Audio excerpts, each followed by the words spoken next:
Thursday.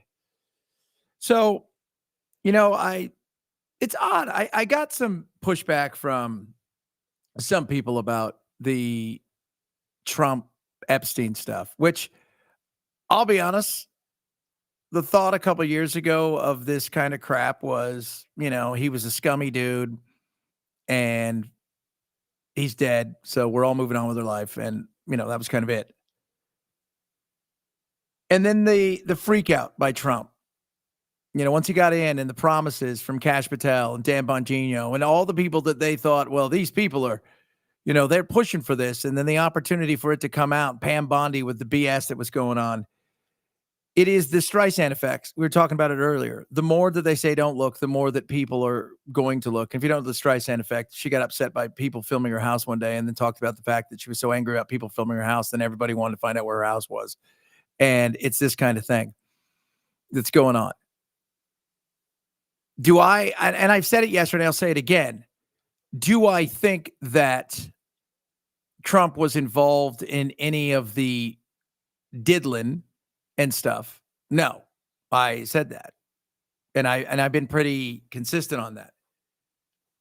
That being said, the did you know to me is just as bad, especially if you continue to, like many people, by the way, in the governments and power brokers and influencers in the world of movies and stuff, that people that continue to hang out with this piece of shit even after his conviction. And what we're learning though is he's pushing hard. And that's suspicious to the point of ridiculous. I mean, we're not even talking about, again, it's the chances of this ever getting out is very small because power will protect power. There's no doubt about that. But the other side of it is Trump still has the veto. So it still has to go through the House. And one thing, though, I think people are starting to notice is I think some people in the party are looking at him like it's a lame duck time. He's causing, every day is a day where I spend more time defending Trump than I do talking about anything else. And it's a very interesting time in the world of politics, especially for MAGA, because MAGA, the younger generation, is pissed. They want this shit out. The other thing is the economy's not going well. People are frustrated. People are scared. People are, really looking around, are worried about their job. We don't see, today, did we get any jobs report yesterday or today? No. And Karen LaLevitt said some insane thing that the Democrats broke the BLS so bad that we may never get jobs reports again. Are you kidding me? What are you talking about? I mean, I think people are getting to the point where even amongst the yes, you're going to have the hardcore sycophants, the people that hated Trump will always hate Trump. And the people that love Trump to the point of he can do no wrong, nothing, will ever change their mind. That being said, winning cures a lot.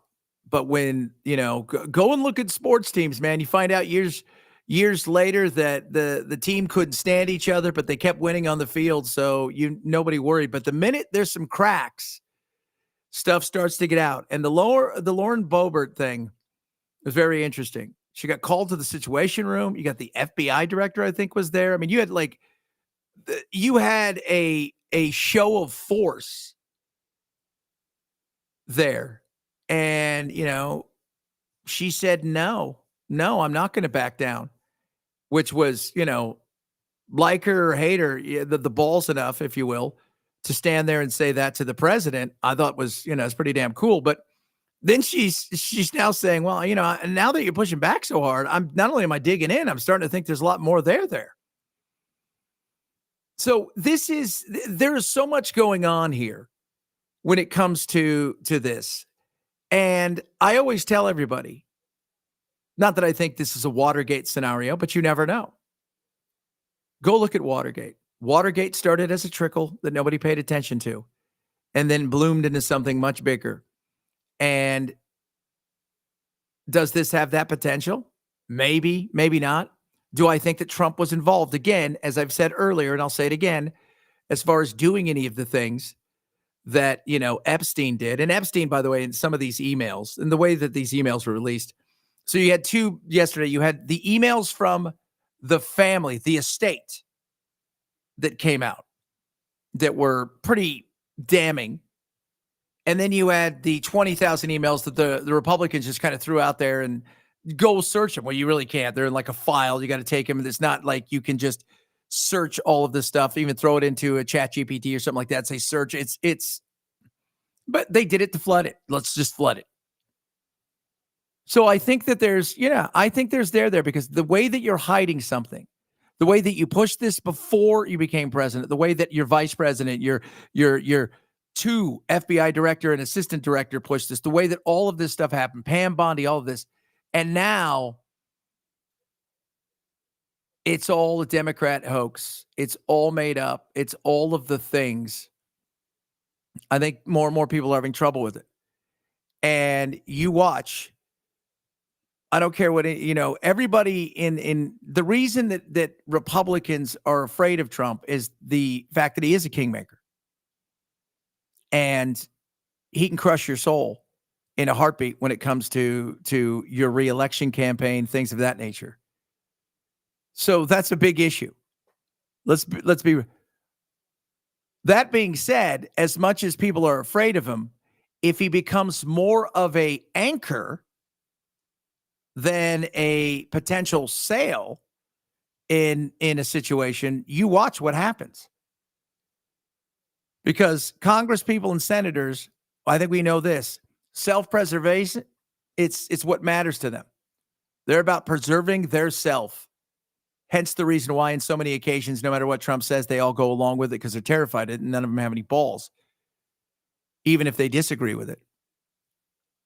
But if it comes to the point where protecting him is worse than being honest and saying, hey, you know what?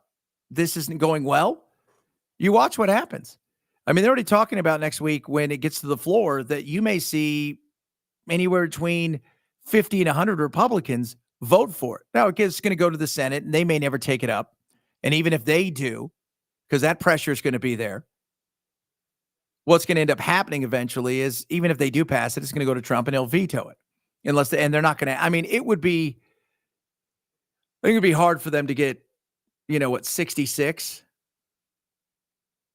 But the more that there is a pushback, the more that there is something where you are seeing everybody in the administration, because they're all fighting for their jobs at this point in time.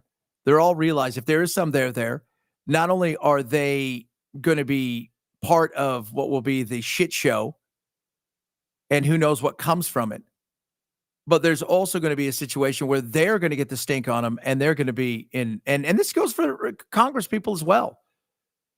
But the whole, what did you know? When did you know it?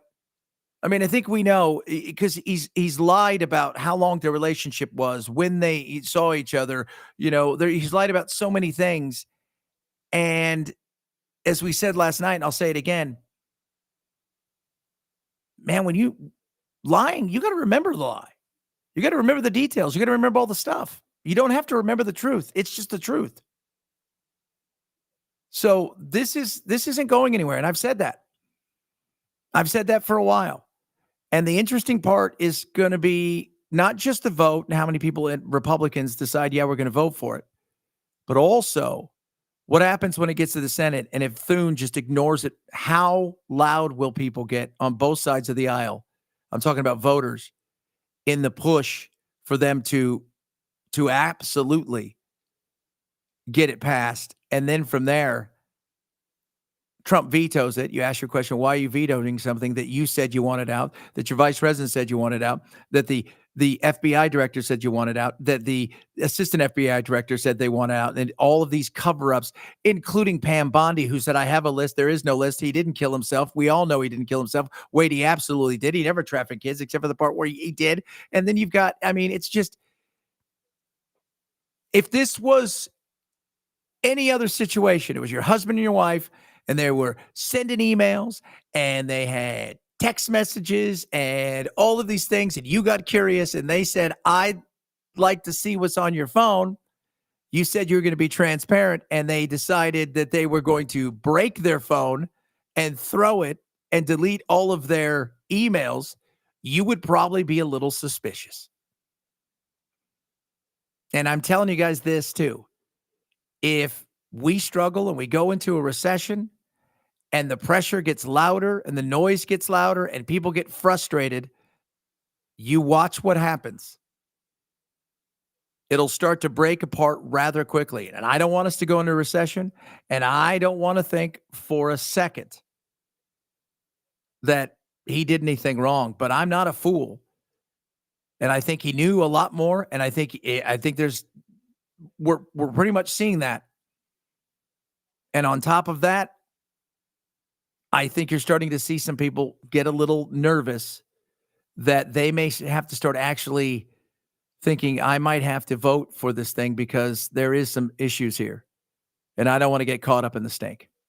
It's going to be interesting, no doubt about that. A lot of stuff Friday to get to, including our buddy Zach Abraham from Bulwark Capital. They're awesome. If you have a chance next week from today at 3:30 Pacific, 6:30 East Coast time, you got to jump on his live webinar because it is incredible. And they're going to talk about how well they're doing this year when it comes to investing and your retirement. It's just awesome. But he's going to join the program. We're going to talk about a lot of different stuff tomorrow. But join us because we got a lot of stuff, including something I think you'll find interesting in the healthcare debate. Did the Republicans not only win, if you will, in some ways, the the shutdown, like that's something you win, but did they win and say, well, screw it, we won, so why should we have this conversation about healthcare? And this is going to be interesting. It is, because I'm still waiting to hear what their plan is, and they're probably going, yeah, we'd like to find that out too. We'll see. We'll talk about that. Bunch of other good stuff. You guys have a blessed rest of your night. Relax, enjoy yourself, and we will do it again tomorrow on the radio, 6 to 9 Pacific, 9 to noon East Coast time.